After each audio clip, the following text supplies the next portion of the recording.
Hey, this is Gary McCormick with League of Lions. I'm glad to have you here.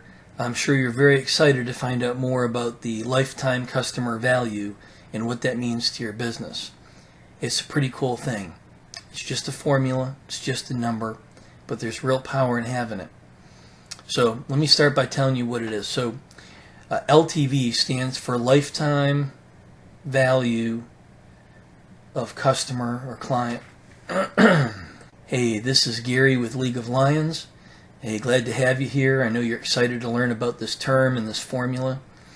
And so lifetime value is the shortest name. It's customer lifetime value of a customer.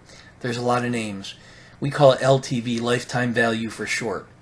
And that's basically the average value of your average customer over the average time they stay with you. So there's a mathematical formula for it.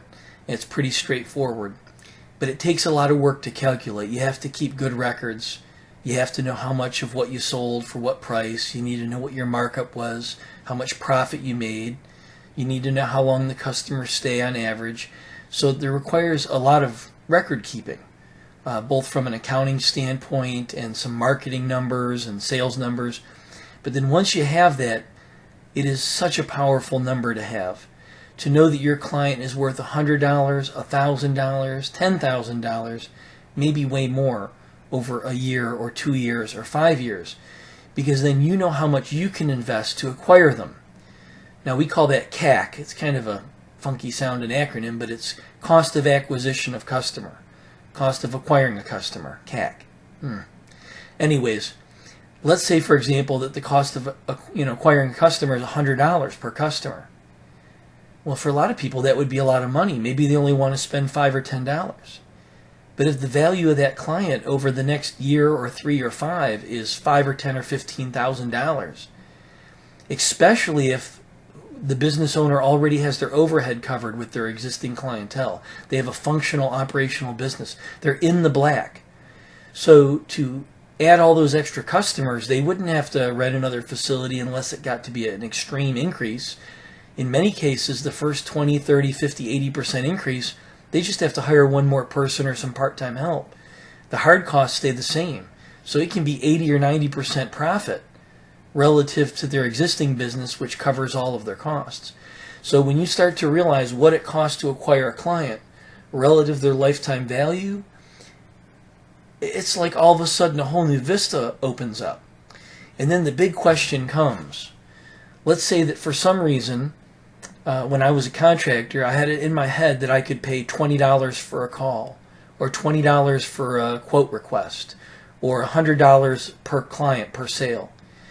But my average value of that client from a profit standpoint was $20,000. Some were hundreds of thousands or millions. Some of them were $3 or $5 grand. But let's say my average client netted me 20 grand over their lifetime. And to think that I was quibbling about whether to spend $20 or $50 or $100 to get that client. Now, out in the market, there are some people in the market, they're usually the 5 people, your 5 competitors that are crushing it, that own the market, they're everywhere.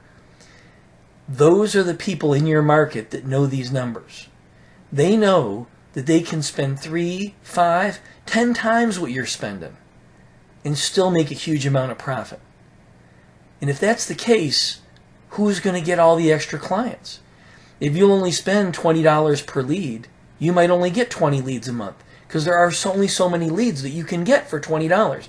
Some of them are much harder to get. You have to see them more times. You have to use multiple modalities and channels. But imagine if you could spend $200. Imagine how many times they could see your name and read your article and see your video and go to your website and have you give them something of value and put them on your email list. Think of the endeavors, the craziness, the extreme you could go to win that client if you knew that you could spend $200.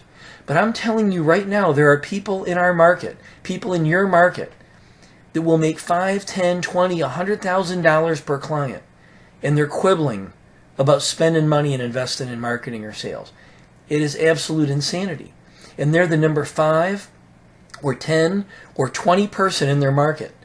There are other people that are crushing them, embarrassing them, and it's solely because they know these numbers and they're willing to pay the cost to own the market. It should be detailed enough for you to get the understanding of the concept and to see how vital and important it is to keep accounting and to keep sales and marketing numbers and to create a sales funnel and a system and a trackability with numbers and with clicks. Because if you don't track all of this information throughout your business, you can't figure out these numbers accurately. And when you know these numbers, then you can make the decisions. They become very easy decisions about how to invest in your business and which investments are the smartest, whether it's marketing and sales or software or hiring more people. But if you don't keep those numbers, if you don't check those boxes and do the accounting and have automation, then you'll never be able to know what you need to do to be the top 1 or 2 or 3 or 5 people in your entire market and to just make a killing, to retire early, to sell your business. So please reach out to me if this is new to you, if you'd like to spend some time talking about it, if you'd like a more detailed training, either live or digital. Just reach out and let me know. We'd love to connect you up with that or to put something together with you. You could be part of the Alpha group to launch that new training, because there has to be a first group for each training that we do at League of Lions, and we would love it if you were part of that.